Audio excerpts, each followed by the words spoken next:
Hi hello ನಮಸ್ತೆ welcome to my channel. ಇವತ್ತು ಮನೇಲೆ ಫಿಶ್ ಫ್ರೈ ಮನೇಲೆ ಮಾಡೋದು ಯಾವ ತರ ಅಂತ ನೋಡೋಣ. ಹೊರಗಡೆ ತರೋದನ್ನ ಸ್ಟಾಪ್ ಮಾಡಿ ಡೀಪ್ ಫ್ರೈ ಮತ್ತೆ ತವಾ ಫ್ರೈ ಎರಡು ಮಾಡಿದ್ದೀನಿ.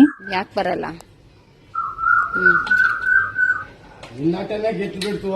250 ಅಂತೆ, ಆದ್ರೆ ಫ್ರೆಶ್ ಆಗಿ ಐತೆ ಅಂತ ತಗಂತ ಇದ್ದೀನಿ. ಹೋಗಿರ್ತದೆ ಐಸ್ ಮೀನ್ ಎಲ್ಲಾನು.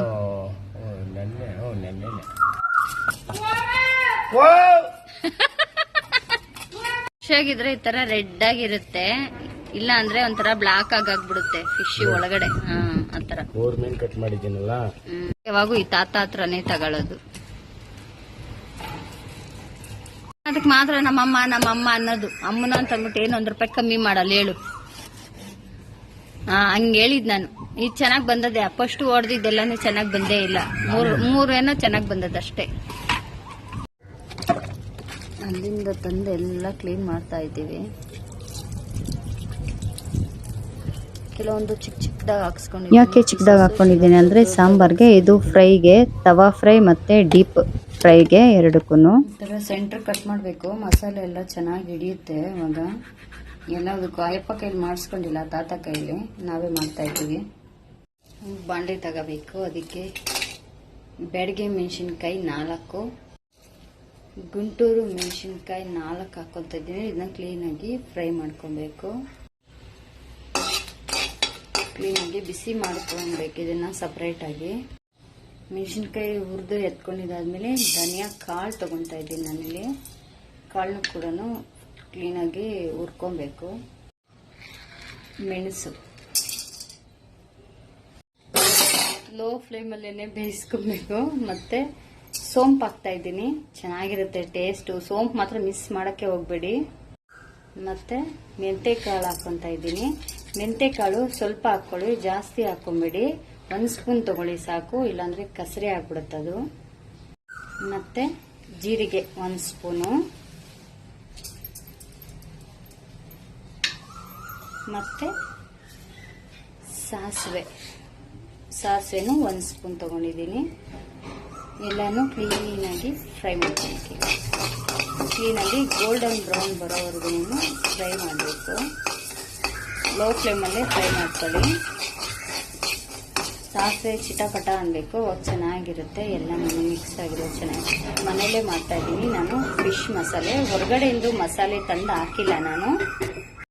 ನೋಡಿ ಈ ಥರ ಗೋಲ್ಡನ್ ಬ್ರೌನ್ ಬರಬೇಕು. ಸಾಸಿವೆ ನೋಡಿ ಚಿಟಪಟ ಚಿಟಪಟ ಅಂತ ಇದೆ, ಕೇಳಿಸ್ತಾ ಇದೆಯಾ?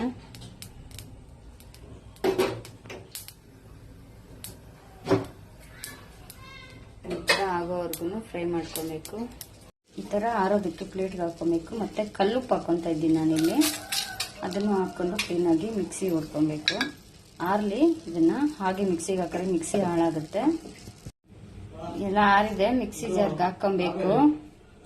1 ಸ್ಪೂನ್ ಖಾರದ ಪುಡಿ ಹಾಕ್ಕೊಂಡು ಮಿಕ್ಸಿ ಹೊಡ್ಕೊಳ್ಳೋಣ. ಪೌಡ್ರ್ ಮಾಡ್ಕೊಬೇಕು. 2 ಸ್ಪೂನು ಎಣ್ಣೆ ಹಾಕ್ಕೊಬೇಕು.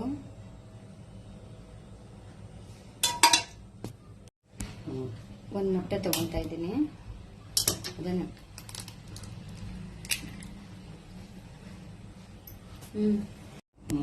ಶುಂಠಿ ಬೆಳ್ಳುಳ್ಳಿ ಪೇಸ್ಟ್ 1 ಸ್ಪೂನ್ ಪೂರ್ತಿ ತಗೊಳ್ಳಿ. 1 ಸ್ಪೂನು ಅರಿಶಿನ, 1 ಚಿಟಿಕೆ ನಿಂಬೆಹಣ್ಣು ಅರ್ಧ ಹಾಕ್ಕೊಂತ ಇದ್ದೀನಿ. ನಾನಿಲ್ಲಿ ಹುಣಸೆಹಣ್ಣು ಹಾಕೊಂಡಿಲ್ಲ. ನಿಮ್ಗೆ ಬೇಕಾದ್ರೆ ನಿಂಬೆಹಣ್ಣು ಬದಲಾಗಿ ಹುಣಸೆಹಣ್ಣನ್ನ ಹಾಕೊಳ್ಳಿ. ಹುಣಸೆಹಣ್ಣು ಹಾಕೊಂಡ್ರೆ ಇನ್ನೂ ಚೆನ್ನಾಗಿರುತ್ತೆ ಫಿಶ್ ಫ್ರೈಗೆ.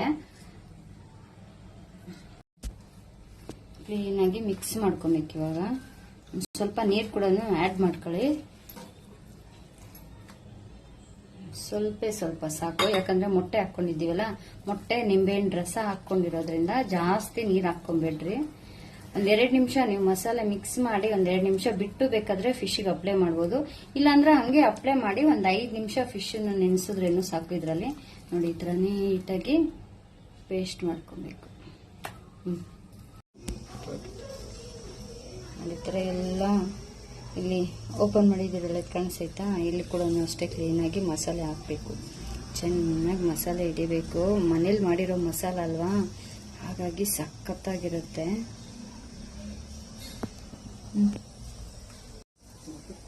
ನೋಡಿ ಈ ಥರ ಎಲ್ಲ ಆಲ್ಮೋಸ್ಟ್ 1 kg ಜಾಸ್ತಿನೇ ಆಗಿದೆ ಇದು. ಸ್ವಲ್ಪ ನೋಡ್ರಿ 1 kg ಜಾಸ್ತಿನೇ ಆಗಿದೆ ಫಿಶು. ಮಸಾಲೆನೂ ಅಷ್ಟೇ ಮನೇಲಿ ಮಾಡಿರೋದ್ರಿಂದ ಜಾಸ್ತಿನೇ ಆಗಿದೆ. ಮತ್ತೆ ಅಂಗಡಿಯಿಂದ ತಂದು ಮಾಡೋದಕ್ಕಿಂತ ಮನೆಯಲ್ಲೇ ಮಾಡ್ಕೊಳ್ಳಿ, ನಿಜವಾಗ್ಲೂ ಟೇಸ್ಟ್ ಕೂಡ ಚೆನ್ನಾಗಿದೆ. ಬರೀ ಮಸಾಲೆ ಹಾಕ್ತಾ ಇದ್ರೇನೆ ಇಷ್ಟು ಸ್ಮೆಲ್ ಗಮ್ ಅಂತ ಇದೆ. ಫಿಶ್ ವಾಸನೆ ಬರ್ತಾ ಇಲ್ಲ ಒಂದ್ ಸ್ವಲ್ಪ ಕೂಡ. ಇನ್ನು ಫ್ರೈ ಮಾಡಿದ್ರೆ ಇನ್ನೂ ಸಖತ್ತಾಗಿರುತ್ತೆ. ಅಂಗಡಿಯಿಂದ ಮಸಾಲೆ ತಂದ್ರೆ ಫಿಶ್ದು ಕೌಸ್ ವಾಸನೆ ಎಲ್ಲ ಬರ್ತಾ ಇರುತ್ತೆ. ಹಾಗಾಗಿ ಮನೆಯಲ್ಲೇ ಮಾಡ್ಕೊಳ್ಳಿ. ನೋಡಿ ಏನಿಲ್ಲ ಅಂದ್ರೆ 20 ಮಿನಿಟ್ಸ್ ಮೇಲೆ ಇದನ್ನ ನೆನೆಸಿಟ್ಟಿದ್ದೀನಿ. ಮಸಾಲೆ ಎಲ್ಲ ಸಖತ್ತಾಗಿ ಹಿಡಿದಿರುತ್ತೆ.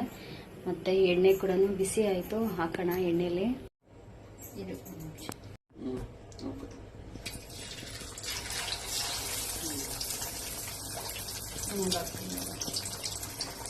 ಎಣ್ಣೆ ಚೆನ್ನಾಗಿ ಕಾದಿರುತ್ತಲ್ಲ, ಅದಕ್ಕೆ ಇದರಲ್ಲಿ ಹಾಕೋಬೇಕಂದ್ರೆ ಕೈಗೆ ಸೇಫಾಗಿ ಹಾಕ್ಬೋದು. ಕ್ಲೀನಾಗಿ ಎಣ್ಣೆಲ್ಲೂ ಇರ್ಬೋದು. ಕ್ಲೀನಾಗಿ ಫ್ರೈ ಆಗಿ ಎರಡು ಕಡೆನೂ ಕ್ಲೀನಾಗಿ ಬೇಯಿಸ್ಕೋಬೇಕು. ಈ ಥರ ತಿರುಗಿಸ್ಕೊಂಡು ತವನ್ ಮೇಲೆ ಮಾಡೋಂಗಿದ್ರೂ ಚೆನ್ನಾಗಿರುತ್ತೆ. ತವನಲ್ಲಿ ಕೂಡ ಮಾಡ್ಬೋದು. ನೋಡಿ ಕ್ಲೀನಾಗಿ ಬೆಂದಿದೆ.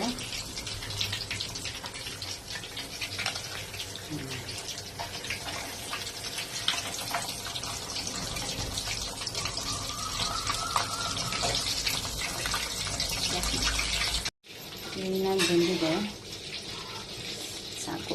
ಏನು ಪೆಪ್ಪರ್ ಪೌಡ್ರನ್ನು ಹಾಕ್ಕೊಂಡಿದ್ದಕ್ಕೆ ತಿಂತಾ ಇದ್ರೆ ಬೆಂದಿದೆ ಬೇರೆ. ಕ್ಲೀನಾಗಿ ಬೆಂದೋಗಿದೆ. ಮಸಾಲೆ ಎಲ್ಲನೂ ಒಳಗಡೆ ಆದಷ್ಟು ಮನೆಯಲ್ಲೇ ಮಾಡ್ಕೊಳ್ಳಿ, ತುಂಬ ಚೆನ್ನಾಗಿ ಬಂದಿದೆ. ಟೇಸ್ಟು ಕೂಡ ಅಷ್ಟೇನೆ ತುಂಬ ಚೆನ್ನಾಗಿ ಬೆಂದಿದೆ. ನೀಟಾಗಿ ಬೆಂದೋಗ್ಬಿಟ್ಟಿದೆ ನೋಡಿ, ಸಖತ್ತಾಗಿದೆ. ತವಾ ಮೇಲೆ ಫ್ರೈ ಮಾಡ್ಕೊಂಡ್ರೆ ಇನ್ನೂ ಚೆನ್ನಾಗಿರುತ್ತೆ. ತುಂಬ ಚೆನ್ನಾಗಿದೆ ಟೇಸ್ಟ್ ಮಾತ್ರ.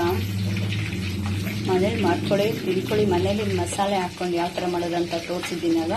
ಮತ್ತು ಸಬ್ಸ್ಕ್ರೈಬ್ ಮಾಡೋದನ್ನು ಮರಿಬಿಡಿ. ಯಾವ ಥರ ಇತ್ತು ಅಂತ ಮಾಡ್ಕೊಂಡು ತಿನ್ನೋಬಿಟ್ಟು ಕಮೆಂಟ್ ಮಾಡೋದನ್ನು ಕೂಡ ಮರಿಬಿಡಿ. ತುಂಬ ಚೆನ್ನಾಗಿ ಬಂದಿದೆ. Thank you. ಇಷ್ಟೊತ್ತು ವಿಡಿಯೋ ನೋಡೋದಕ್ಕೆ ಥ್ಯಾಂಕ್ ಯು ಸೋ ಮಚ್. ಹೀಗೆ ಸಪೋರ್ಟ್ ಮಾಡ್ತಾಯಿರಿ.